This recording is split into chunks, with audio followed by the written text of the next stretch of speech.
When Gatsby and Nick arrive in New York, we meet the character of Mayor Wolfsheim, a distasteful character who has a disconcerting way of conducting two conversations at once. He constantly looks around as if to evade detection from the police. Gatsby reveals that he is the person who allegedly fixed the World Series in 1919, therefore connecting him to characters like Jordan Baker who openly cheat in order to gain privilege.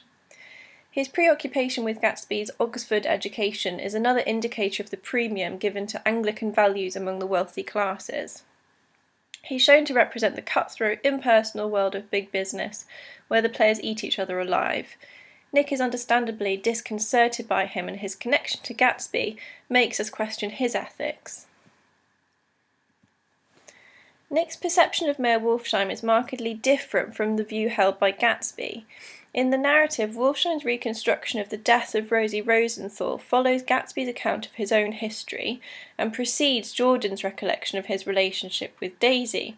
So we have these different stories about Gatsby and different people that he's been connected with, filling in the gaps about who he really is. The placing of Wolfsheim's narrative of violence amongst gangsters inevitably causes sinister overtones to reverberate into the framing glimpses of Gatsby's past. Gatsby is dually presented as a heroic soldier and innocent lover, as well as hinting at his corruption. At this point, Nick retells the story of Gatsby and Daisy's love affair from Jordan's point of view. He relates her words as if they were exactly as he remembers them, and we therefore have Jordan's narrative voice taking control of the story.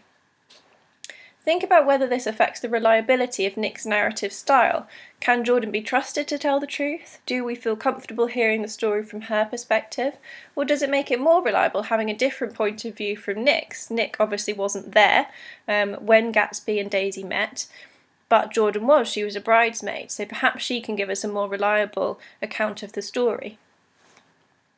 Jordan tells how Daisy had been the most popular girl in their Louisville hometown when they were growing up. The colour white is mentioned in connection to her 3 times, thus establishing her as the innocent young woman whose parents don't approve of the relationship she's formed with a young soldier, Gatsby, and force her to finish with him. She's shown to get over this disappointment quickly by becoming engaged to Tom Buchanan.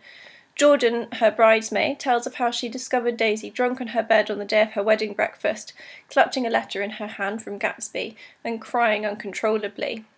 Significantly, she attempts to toss away the expensive pearl necklace that Tom had given her as an engagement present and says that she's changed her mind. This fickle tendency to change her mind will become even more significant at the end of the novel. The letter and the pearl necklace are important symbols of stability and status at this crisis point in Daisy's life. As Gatsby's letter comes apart in her hands like snow, her decision seems to have been made for her.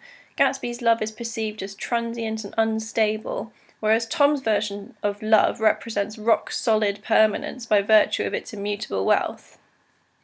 Daisy, through choice, has become an emblem of Tom's old money. She abandons her romantic urges, casts off her emotional coat, and embarks on a marriage that will offer stability of status. Note the effort of the others to ice her into submission, cooling her truer passion for the man she loved. Jordan then informs Nick that Gatsby's favour is to ask him to invite Daisy round to his house for tea in an attempt to rekindle an affair that had been extinguished by ice and snow years earlier. So the key themes we come across in this chapter are illusion versus reality, old and new money, again morality and immorality, which we see particularly as we meet the shady character of Mayor Wolfsheim, love and marriage, and materialism and consumerism.